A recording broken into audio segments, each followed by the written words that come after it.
मेरे प्यारे दोस्तों नमस्कार। मैं अजय कुमार आप सभी का एडीएम क्लासेस में स्वागत करता हूं। जैसा कि आपको पता है कि यूपी टेट का हम पर्यावरण का लेकर के प्रैक्टिस सेट लेकर के चल रहे हैं। इस पर्यावरण में हम 25 से 30 क्वेश्चन डेली करा रहे हैं और हमने कल से कैप्सूल सीरीज स्टार्ट की थी। आज कैप्सूल सीरीज का दूसरा सेशन है। आज हमने महत्वपूर्ण जो दिवस हैं उसको लेकर के आए हैं जो बहुत इंपॉर्टेंट है। इसको आप एक बार पूरा का पूरा लिख लीजिएगा, 3 से 4 बार अपने रफ में लिख लीजिएगा। पक्का है आप ऑप्शन से अपने क्वेश्चन का आंसर सही पता कर लेंगे, लेकिन 3 बार 4 बार 5 बार अपने रफ में ज़रूर लिख लीजिएगा जितना मैंने बताया। इससे बाहर आपका महत्वपूर्ण दिवस नहीं आएगा, ये मैं पक्का दावा करता हूँ। और एक मैराथन मैं पर्यावरण की लेकर के आने वाला हूँ बहुत जल्द ही। तो क्वेश्चन पहला है मेरे प्यारे दोस्तों, क्वेश्चन पहला है, आप देखिए क्वेश्चन पहला जो है, प्रवासी भारतीय दिवस कब मनाया जाता है। तो प्रवासी भारतीय दिवस 9 जनवरी को। विश्व हिंदी दिवस मेरे प्यारे दोस्तों 10 जनवरी को। राष्ट्रीय युवा दिवस 12 जनवरी को। थल सेना दिवस 15 जनवरी को। राष्ट्रीय मतदाता दिवस 25 जनवरी को। गणतंत्र दिवस 26 जनवरी को। शहीद दिवस या कुष्ठ निवारण दिवस, ये मेरे प्यारे दोस्तों कब मनाया जाता है, 30 जनवरी को। और आपसे पूछे कि राष्ट्रीय विज्ञान दिवस कब मनाया जाता है, तो आप कहेंगे 28 फरवरी को। कब मनाया जाता है, 28 फरवरी को। ये अभी अभी आपके जूनियर सुपरटेट एग्जाम में पूछा गया है कि राष्ट्रीय विज्ञान दिवस कब मनाया जाता है। तो राष्ट्रीय विज्ञान दिवस 28 फरवरी को मनाया जाता है। आपसे पूछेगा कि अंतर्राष्ट्रीय महिला दिवस कब मनाया जाता है, तो आप कहेंगे 8 मार्च को अंतर्राष्ट्रीय महिला दिवस मनाया जाता है। आपसे कहे कि विश्व जल दिवस कब मनाया जाता है, तो 22 का आंकड़ा, जिसको आप कहेंगे 22 मार्च को। आपसे कहे कि विश्व स्वास्थ्य दिवस कब मनाया जाता है, तो आप कहेंगे 7 अप्रैल को। अगर कहे पृथ्वी दिवस कब मनाया जाता है, तो 22 अप्रैल को। देखिए, जल दिवस 22 मार्च को, पृथ्वी दिवस 22 अप्रैल को, और जैव विविधता दिवस जो है 22 मई को मनाया जाता है। ठीक है, नेक्स्ट देखिए, मजदूरी दिवस या अंतर्राष्ट्रीय श्रम दिवस कब मनाया जाता है, 1 मई को मनाया जाता है। नेक्स्ट है विश्व रेड क्रॉस दिवस, तो विश्व रेड क्रॉस दिवस 8 मई को मनाया जाता है। अंतर्राष्ट्रीय नर्स दिवस, ये इम्पोर्टेंट इसलिए हो जाता है कि कोरोना काल में नर्सों का बहुत महत्वपूर्ण योगदान था, इसलिए यह दिवस अंतर्राष्ट्रीय नर्स दिवस जो 12 मई को मनाया जाता है। कब मनाया जाता है, 12 मई को मनाया जाता है। यह बहुत इम्पोर्टेंट हो जाता है। विश्व तंबाकू निषेध दिवस, तो यह मनाया जाता है 31 मई को। आपसे पूछे कि विश्व दुग्ध दिवस, तो मेरी प्यारे दोस्तों 1 जून को। कब मनाया जाता है, 1 जून को। और कहे विश्व पर्यावरण दिवस, तो आप कहेंगे 5 जून को। और कहे कि विश्व खाद्य सुरक्षा दिवस, तो आप कहेंगे 7 जून को। अगर कहे विश्व महासागरीय दिवस, तो आप कहेंगे 8 जून को। अगर कहे अंतर्राष्ट्रीय योग दिवस 21 जून को। अंतर्राष्ट्रीय ओलंपिक दिवस 23 जून को। ये इम्पॉर्टेंट है अंतर्राष्ट्रीय ओलंपिक दिवस, क्योंकि अभी जस्ट ओलंपिक हुआ है, इसलिए अगर कोई भी एग्ज़ाम देने जा रहे हैं तो अंतर्राष्ट्रीय ओलंपिक दिवस आपका इम्पॉर्टेंट हो जाता है, जो 23 जून को है। नेक्स्ट है विश्व जनसंख्या दिवस, तो विश्व जनसंख्या दिवस मेरे प्यारे दोस्तों 11 जुलाई को मनाया जाता है। और आपसे कहे कि विश्व बाघ दिवस, बहुत इम्पॉर्टेंट है, तो 29 जुलाई को मनाया जाता है। अंतर्राष्ट्रीय युवा दिवस, एक तो राष्ट्रीय युवा दिवस 12 जनवरी को है, और एक अंतर्राष्ट्रीय युवा दिवस यह हमारा कब मनाया जाता है, जो अंतर्राष्ट्रीय युवा दिवस है 12 अगस्त को मनाया जाता है। कब, 12 अगस्त को। नेक्स्ट क्वेश्चन है कि राष्ट्रीय खेल दिवस, ये हमारा राष्ट्रीय खेल दिवस मेजर ध्यानचंद के जन्मदिन पर 12 अगस्त को, 29 अगस्त को। ठीक है, शिक्षक दिवस आपका 5 सितंबर को। अंतर्राष्ट्रीय साक्षरता दिवस आपका मेरे प्यारे दोस्तों 8 सितंबर को, ठीक है, 8 सितंबर को। अगर कहे एक तो राष्ट्रीय, देखिए विश्व हिंदी दिवस है और एक राष्ट्रीय हिंदी दिवस है, तो यह 14 सितंबर को मनाया जाता है। कब मनाया जाता है? 14 सितंबर को अंतर्राष्ट्रीय ओजोन परत संरक्षण दिवस, यह मेरे प्यारे दोस्तों 16 सितंबर को। विश्व शांति दिवस यह 21 सितंबर को मनाया जाता है।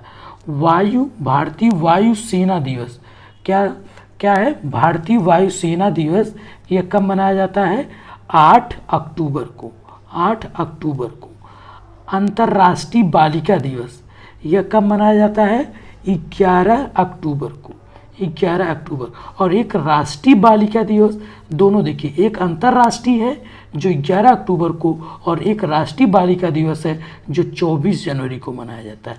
अब उसके पूछे कि विश्व खाद्य दिवस, तो आप कहेंगे 16 अक्टूबर को। अगर कहें संयुक्त राष्ट्र दिवस 24 अक्टूबर को। राष्ट्रीय एकता दिवस तो आप कहेंगे 31 अक्टूबर को सरदार वल्लभ भाई पटेल के दिवस पर। उसके बाद आपसे कहे विश्व शौचालय दिवस तो आप कहेंगे 19 नवंबर को। उसके बाद राष्ट्रीय दुग्ध दिवस जिसको आप कहेंगे 26 नवंबर को वर्गीस कुरियन के जन्मदिन पर। राष्ट्रीय विधि दिवस, इसे हम क्या कहते हैं? संविधान दिवस, तो 26 नवंबर को, ठीक है। वर्गीस कुरियन के दिन दो, एक तो राष्ट्रीय दुग्ध दिवस और राष्ट्रीय विधि दिवस जिसे संविधान दिवस कहते हैं। उसके बाद आपका विश्व एड्स दिवस 1 दिसंबर को। भारतीय नौसेना दिवस 4 दिसंबर को। अंतर्राष्ट्रीय मानवाधिकार 10 दिसंबर को। विजय दिवस 16 दिसंबर को। पराक्रम दिवस 13 दिसंबर को सुभाष चंद्र बोस के। राष्ट्रीय उपभोक्ता दिवस आपका 24 अक्टूबर को। और सुशासन दिवस अटल बिहारी वाजपेयी के जन्मदिन पर 25 दिसंबर को। यह आपका इम्पॉर्टेंट दिवस था। इसको आप 2 से 3 बार लिख लीजिए, निश्चित तौर पे एक क्वेश्चन आपके इसी में से पूछे जाएंगे, इससे बाहर आपका कोई नहीं पूछा जाएगा। अब हम प्रैक्टिस पे जाते हैं। आप इसको एक बार फिर से पॉज करके या रिवर्स करके आप पुनः एक बार इसको देख लीजिएगा। पूरा जितना एक साल का पूरा इम्पोर्टेंट दिवस है मैंने एक सीरीज में करा दी, इस कैप्सूल में मैंने आपको करा दिया। नेक्स्ट है, क्वेश्चन आता है अब, विश्व में कौन सा सागर यूरोप की अफ्रीका से अलग करता है? तो भूमध्य सागर जो है यूरोप को अफ्रीका से अलग करता है। और स्ट्राम्बोली जो ज्वालामुखी है, इसे हम जो है भूमध्य सागर का प्रकाश स्तंभ कहते हैं। ये भी क्वेश्चन पूछा जाता है। अंतर्राष्ट्रीय ओजोन दिवस, देखिए बार बार क्वेश्चन पूछा गया है। 16 सितंबर, एक क्वेश्चन आपका दिवस से आना ही आना है, इसलिए मैंने ये जो कैप्सूल लेकर है बहुत इंपॉर्टेंट कैप्सूल है, ठीक है। नेक्स्ट क्वेश्चन, किसी खाद्य श्रृंखला में शाकाहारी होते हैं तो आपको पता है कि पहला उत्पादक होता है, दूसरा प्राथमिक उपभोक्ता, दूसरा द्वितीयक उपभोक्ता और फिर तृतीय उपभोक्ता। तो प्राथमिक उपभोक्ता जो होता है, एक तो ये जो उत्पादक होते हैं ये स्वपोषी होते हैं, मतलब अपना भोजन स्वयं बनाते हैं। और जो प्राथमिक उपभोक्ता होता है यह जो है शाकाहारी होते हैं, ठीक है। ये क्वेश्चन इंपॉर्टेंट है, बार बार क्वेश्चन पिरामिड से। पारिस्थितिक तंत्र के तत्वों के चक्रण को क्या कहते हैं? रासायनिक चक्रण, जैव भू रासायनिक चक्रण, भूगर्भीय चक्रण, भू रासायनिक चक्रण। तो जैव भू रासायनिक चक्रण is right answer, B is right answer. Next question है, निम्नलिखित ईंधनों में से कौन सा न्यूनतम पर्यावरण प्रदूषण उत्पन्न करता है? हाइड्रोजन मेरे प्यारे दोस्तों सबसे कम पर्यावरण प्रदूषण करता है। और दूसरी चीज, इसका जो कैलोरी मान है, कैलोरी मान सबसे अधिक है। क्या है? सबसे अधिक इसका कैलोरी मान है। दो को सबसे कम प्रदूषण करेगा और इसका कैलोरी मान भी सबसे अधिक है। द्रवित हाइड्रोजन का उपयोग कहाँ पर किया जाता है? हवाई जहाज में प्रयोग किया जाता है। संकट ग्रह जंतु दैत्याकार पांडा, यह मेरे प्यारे दोस्तों यह भालू है, एक प्रकार का भालू है जो चीन में पाया जाता है। कहाँ पर पाया जाता है? चीन में पाया जाता है। तो C is right answer. Next question, निम्नलिखित में से किस गैस के कारण भोपाल गैस त्रासदी हुई? तो भोपाल गैस त्रासदी मेरे प्यारे दोस्तों 3 दिसंबर 1984 को हुई। और MIC, जिसको माइक मैंने कहा था याद करने का तरीका, मिथाइल आइसोसाइनाइड, क्या है? मिथाइल आइसोसाइनाइड के उत्सर्जन से लगभग 1000 लोगों की मौत हुई थी। पूछा जाएगा कि आपका भोपाल त्रासदी कब हुई थी, तो आप कहेंगे 3 दिसंबर 1984 को मिथाइल आइसोसाइनाइड के उत्सर्जन से भोपाल त्रासदी हुई थी। ठीक है, डेट कौन सी गैस हुई थी, ये इंपॉर्टेंट है, डेट कौन सी गैस। ठीक है, नेक्स्ट क्वेश्चन, किस देश में क्रिसमस का त्यौहार गर्मियों में मनाया जाता है? 25 दिसंबर को हमारे यहाँ क्रिसमस डे मनाया जाता है। हम क्योंकि उत्तरी ध्रुव में है, तो दक्षिणी ध्रुव का जो देश होगा वहाँ पर जो क्रिसमस मनाया जाएगा वो गर्मियों में मनाया जाएगा, क्योंकि 25 दिसंबर हमारे यहाँ ठंडी पड़ती है और दक्षिणी ध्रुव में गर्मी पड़ेगी। तो ऑस्ट्रेलिया जो महाद्वीप है ये चूंकि दक्षिणी ध्रुव में पड़ रहा है, और दक्षिणी ध्रुव में मेरे भाई उस समय क्या पड़ेगी? गर्मी पड़ेगी, क्योंकि हमारे यहाँ क्या पड़ेगा? ठंडी। जब हमारे यहाँ ठंडी पड़ेगा तो वहाँ पे गर्मी, जब वहाँ पे गर्मी तो हमारे यहाँ ठंडी। ये क्रिया, क्योंकि उत्तरी ध्रुव दक्षिणी ध्रुव उल्टा होगा। नेक्स्ट क्वेश्चन है, गिर वन्यजीव अभयारण्य, आपको पता है कि गिर वन्यजीव अभयारण्य यह गुजरात में है और एशियाई शेरों के लिए, किसके लिए? एशियाई शेरों के लिए प्रसिद्ध है। आपसे क्वेश्चन पूछा जाता है कहाँ पर है और किसके लिए प्रसिद्ध है। आपसे पूछे गैंडा, एक सींग वाले गैंडा, तो काजीरंगा कहाँ पर है? काजीरंगा जो असम में है। ठीक है, आपको बताना हाथी कहाँ पर सबसे ज़्यादा पाए जाते हैं। ठीक है, किस में? ग्रीन मफलर संबंधित है, तो ग्रीन मफलर मेरे प्यारे दोस्तों ध्वनि प्रदूषण से संबंधित है। ठीक है, नेक्स्ट, भू पारिस्थितिकी तंत्र में ऊर्जा का महत्वपूर्ण स्रोत क्या है? सूर्य ऊर्जा का सबसे महत्वपूर्ण स्रोत है। अब आपसे पूछे पारिस्थितिकी तंत्र किसने दिया था, तो आप कहेंगे AG टांसले साहब ने। ठीक है,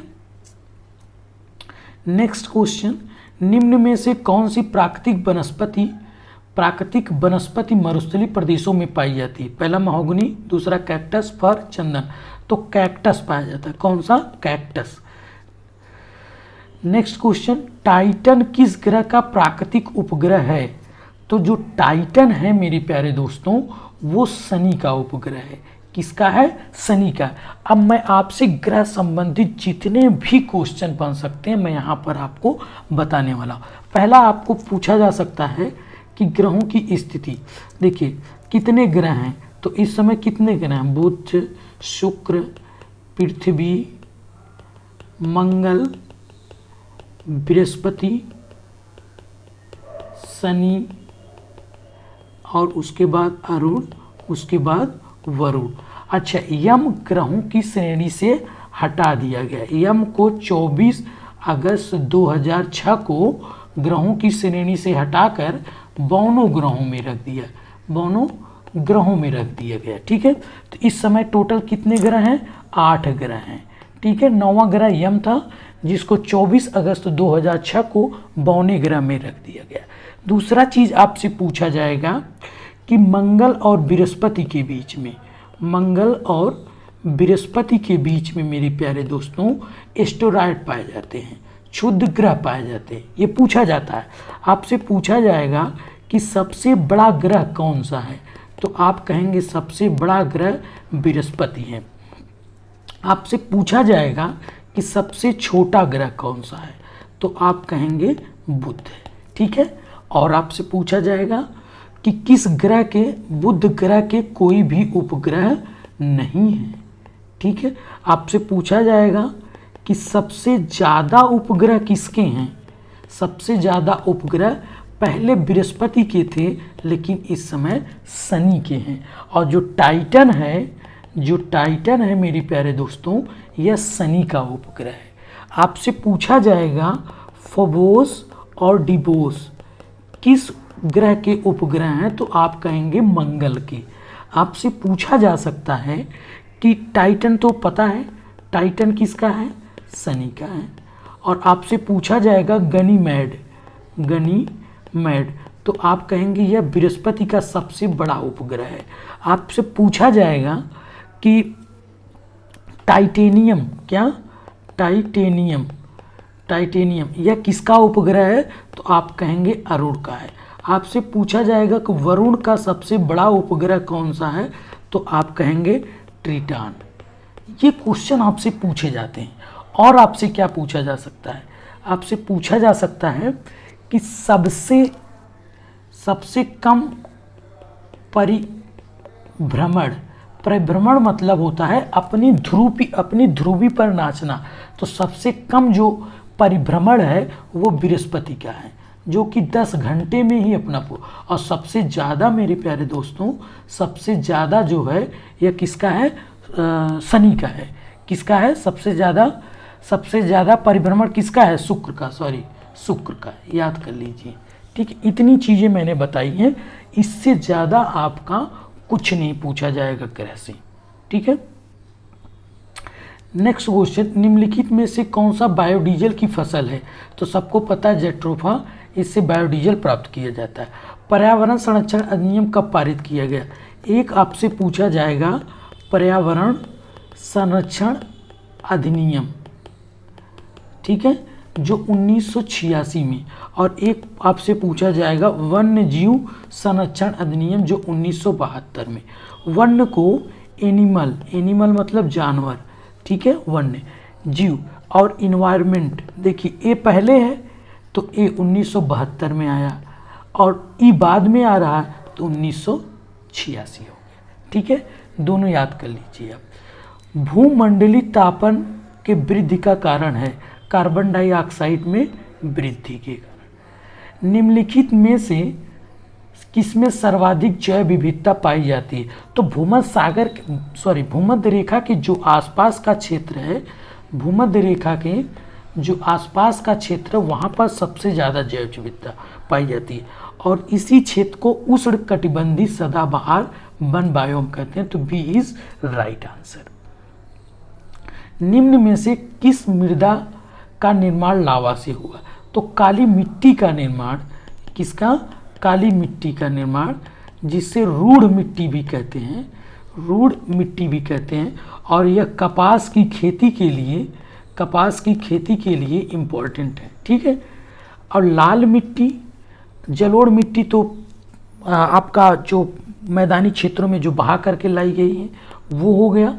लाल मिट्टी मेरे प्यारे दोस्तों प्रायद्वीपीय भारत की मिट्टी है। लैटराइट मिट्टी जो आपकी है, ये जो नदियाँ मुहाना बनाती हैं, जैसे महानदी हुआ, आपका गोदावरी हुआ, तो यहाँ पर लैटराइट मिट्टी पाई जाती है। ठीक है, नेक्स्ट क्वेश्चन, वायुमंडल में कौन सी परत पराबैंगनी किरणों को पृथ्वी की सतह पर आने से रोकती है, तो आपको पता है कौन सा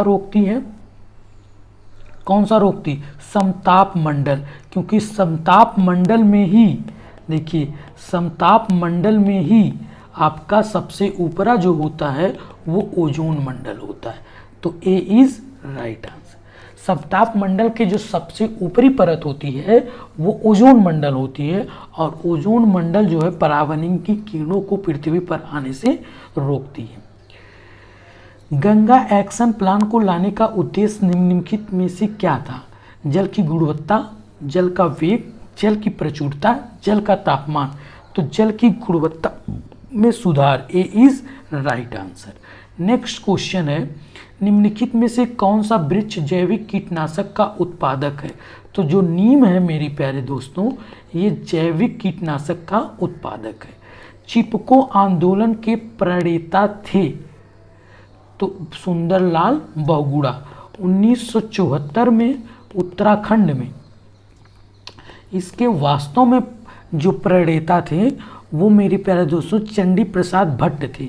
कौन थे, चंडी प्रसाद भट्ट। ठीक है, और सुंदरलाल बहुगुणा इसको आगे बढ़ाया था। और आपसे पूछे अपीको आंदोलन, तो अपिको आंदोलन मेरे प्यारे दोस्तों यह कर्नाटक में कहाँ पे, कर्नाटक में हुआ था। और 1983 में इसके थे जो नेतृत्व करता थे पांडुरंग हेगड़े। इससे 3 क्वेश्चन पूछे जाते हैं, एक चिपको आंदोलन से, एक अपिको आंदोलन से, एक है आपका नर्मदा बचाओ आंदोलन से। 1985 में अरुंधति राय हुई और आपका मेधा पाटेकर और आपका बाबा आमटे, ये तीनों आपके नर्मदा बचाओ आंदोलन से संबंधित हैं। ठीक है, ये सरदार सरोवर जो बांध बन रहा था उसी के विरोध में थे। तो ये 3 क्वेश्चन आपसे बार बार पूछे जाते हैं, एक तो चिपको आंदोलन, अपिको आंदोलन, नर्मदा बचाओ आंदोलन। इन तीनों को आप अच्छे से लिख लीजिएगा। तीनों क्वेश्चन आपसे पक्का एक न एक क्वेश्चन पूछा जाता है, क्योंकि इसके पहले यूपी टेट में पूछे गए हैं। यदि मेरे प्यारे दोस्तों देखिए एक क्वेश्चन और बचा हुआ है, इंसुलिन का रासायनिक प्रकृति है। तो जो इंसुलिन है मेरे प्यारे दोस्तों यह प्रोटीन होता है, और इंसुलिन की कमी से क्या होता है, इंसुलिन की कमी से शुगर होता है। ठीक है, तो ये क्वेश्चन पूछे जाते हैं। और इंसुलिन कहाँ से, बीटा सेल से जनरेट किया जाता है। ये क्वेश्चन आपसे पूछा जाता है इतना, इससे बाहर आपका कुछ भी नहीं पूछा जाएगा। ठीक है, जो मैं सीरीज़ लेकर के आ रहा हूँ अपना बेस्ट कोशिश कर रहा हूँ। अगर आपको ये अच्छा लग रहा है तो प्लीज़ ज़्यादा से ज़्यादा शेयर, लाइक और सब्सक्राइब करें। बहुत बहुत धन्यवाद।